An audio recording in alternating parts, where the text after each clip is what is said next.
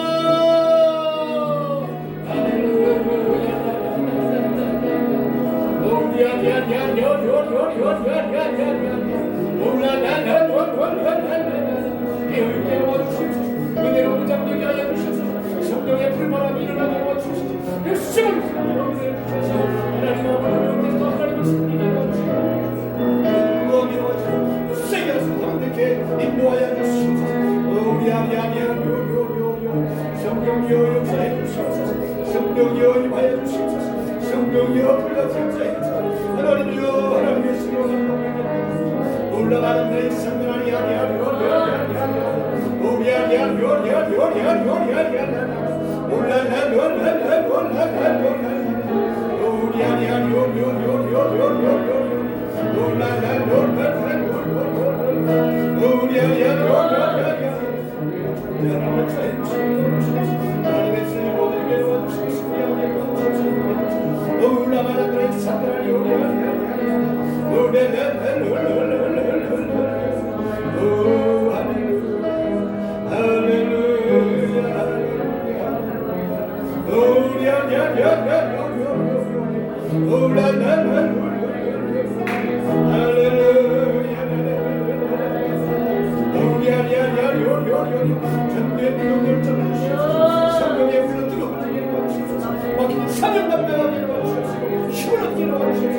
하나님 우리 깨어 경건하게 살아가게 해주시고 믿음으로 충만하게 해주시고 온 세계를 하나님의 비전을 이루어가게 하여 주시옵소서.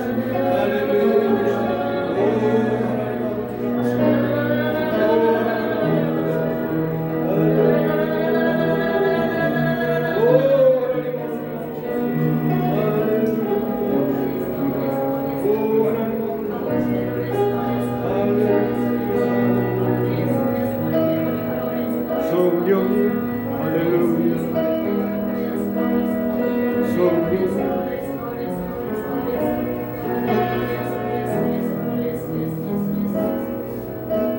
성령님 사랑합니다. 성령님 경배합니다. 성령님 채워주소서. 주님의 사랑으로 예수님 사랑합니다. 예수님 경배합니다. 예수님 채워주소서. 주님의 사랑. 하나님 사랑합니다. 하나님 사랑합니다. 하나님 경배합니다. 하나님 채워주소서. 주님의 사랑. 다시 한번 성령님 사랑합니다. 성령님 사랑합니다. 성령님 경배합니다. 성령님 채워주소서. 주님의 사랑. 예수님 사랑합니다. 예수님 사랑합니다. 예수님 경배합니다. 예수님 채워주소서. 주님의 사랑으로. 할렐루야. 예배 끝난 다음에 우리 저기 성전으로 한번 가겠습니다. 오랜만에 가서 성전에 가서 잠깐 통성기도 한번 하고 집으로 가시도록. 노복장원님 가보셨어요? 저기 성전에 가보셨냐고?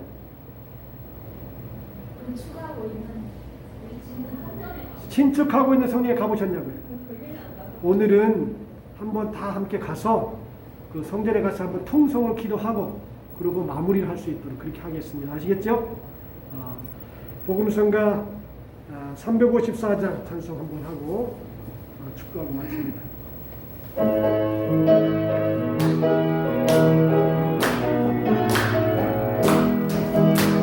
주님의 손길 생명빛 되는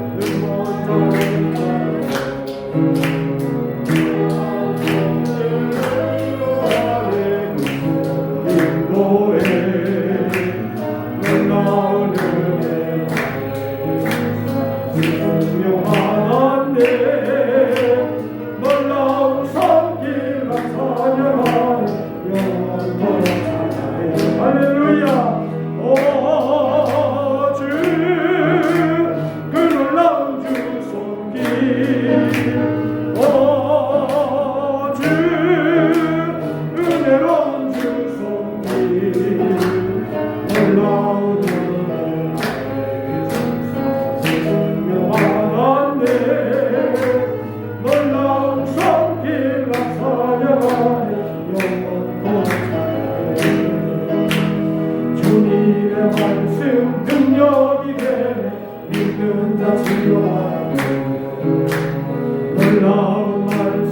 날 치료하네 인도해 놀라운 은혜 충만한데 놀라운 손길 나타나네 영원한 오주 그 놀라운 주 말씀